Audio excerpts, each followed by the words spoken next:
ನನ್ನ ಮಗನಿಗೆ ಮದುವೆ ಆಗ್ತೈತೆ. ರಂಜಿತ್ ನನ್ನ ಮಗ ಮದುವೆ ಆಗಿ ಗಾನವಿನ ಮದುವೆ ಮಾಡ್ಕೊತಾ ಇದ್ದಾರೆ. ಅಂದರೆ ಅವ್ರು ಮದುವೆ ಮಾಡಿಕೊಂಡು ಚೆನ್ನಾಗಿರಬೇಕು ಅನ್ನೋದೇ ನಮ್ಗೆ ಆಸೆ. ತುಂಬಾ ಅಂದರೆ ಒಂದ್ರ ಮೇಲೆ ಒಂದು ಸ್ಟೆಪ್ ಬೈ ಸ್ಟೆಪ್ಪು ಇಂಪ್ರೂವ್ಮೆಂಟ್ ಆಗಬೇಕು. ಅದು ನನ್ನ ಇದು. ಮಗುನ ಮದುವೆ ಮಾಡ್ತಾ ಇದೆಯಾ? ಏನು ಹೇಳ್ತೀಯಾ? ಏನು ಹೇಳ್ತಾರೆ, ಚೆನ್ನಾಗಿರ್ಬೇಕು ಅಂತಲೇ ಇರ್ತೀವಿ. ನಾವಿಷ್ಟು ಕಷ್ಟ ಬಿದ್ದಿರೋದು ಅದಕ್ಕೆ. ಅವನ ಬಗ್ಗೆ ಒಂದೇನಾರು ಒಳ್ಳೆ ವಿಚಾರಗಳು ಏನಾರು ಜ್ಞಾಪಕ ಇದ್ರೆ ಹೇಳು. ಹೇಳೋಕ್ಕೆ ಇದೇ ಇಲ್ಲ, ಎಲ್ಲನೂ ಒಳ್ಳೆಯದೇ.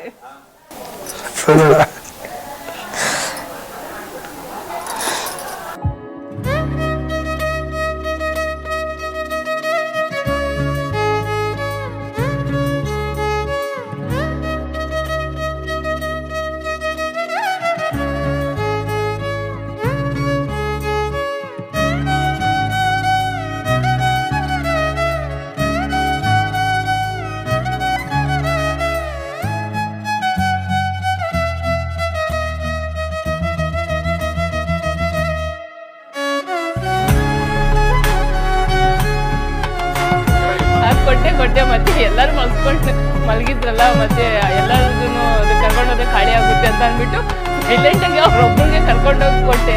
ಆಮೇಲೆ ಸ್ಮೆಲ್ ಅಂದರೆ ಜಾಸ್ತಿ ಕಣ್ಣಿಡಿಯೋದು ಜಾಸ್ತಿ.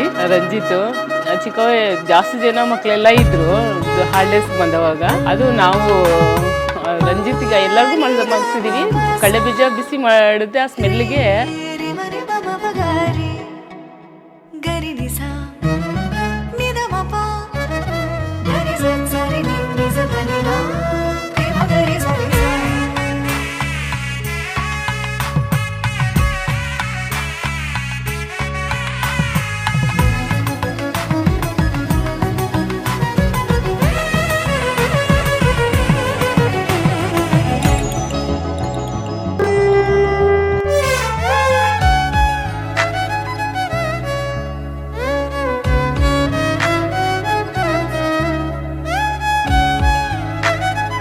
ಮಾಡ್ತೀನಿ ಚಿಕ್ಕ ವಯಸ್ಸು ಏನು ಮಾಡ್ತೀವಿ ಅಂತ.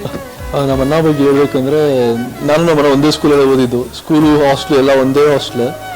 ಅವ್ನ ಫ್ರೆಂಡ್ಸ್ ಎಲ್ಲ ನನ್ನ ಫ್ರೆಂಡ್ಸ್ ಆಗಿದ್ದು, ನನ್ನ ಫ್ರೆಂಡ್ಸ್ ಎಲ್ಲ ಅವ್ನ ಫ್ರೆಂಡ್ಸ್ ಆಗಿದ್ರು ಒಂದು ಟೈಮಲ್ಲಿ.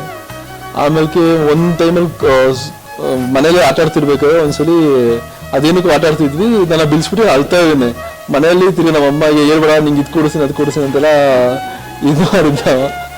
ಅದೊಂದು ಈಗ ಮದುವೆ ಬಗ್ಗೆ ಹೇಳ್ಬೇಕಂದ್ರೆ, ಗಾವಿ ಅವರು ತುಂಬಾ ಪರ್ಫೆಕ್ಟ್ ಮ್ಯಾಚ್ ಅನ್ಸುತ್ತೆ ನಮ್ಮ ಅಣ್ಣಂಗೆ. ಜ್ಞಾಪಕ ಇಲ್ಲ, ಅಷ್ಟು ಜಾಸ್ತಿ ತೀಟೆ ಏನು ಮಾಡ್ತಾ ಇರಲಿಲ್ಲ. ಅವನ ತೀಟೆ ಅನ್ನೋದೇನೂ ಇಲ್ಲ, ಎಲ್ಲರಿಗೂ ಚೆನ್ನಾಗಿ ಅನ್ಮನ್ವಾಗಿ ಇರ್ತಿದ್ದ. ಅವನೊಂದು ಎಲ್ಲರಿಗೂ ಇಷ್ಟ. ನಾವೇಂತಲ್ಲ ಎಂಟು ನಮ್ಮ ಫ್ಯಾಮಿಲಿಯಲ್ಲೇ, ನಮ್ಮ ಅಂತಂದಿರಾಗಲಿ ನಮ್ಮ ಅತ್ತೆ ಮಾವ ಕಡೆ ಆಗಲಿ ಎಲ್ಲ ಕಡೆಗೂ. ಆಮೇಲೆ ಅವನು ತುಂಬ ಆಕ್ಟಿವ್ ಇರ್ತಾನೆ, ತುಂಬ ಸಾಫ್ಟು. ಇವನ ಥರ ಹಾಡು.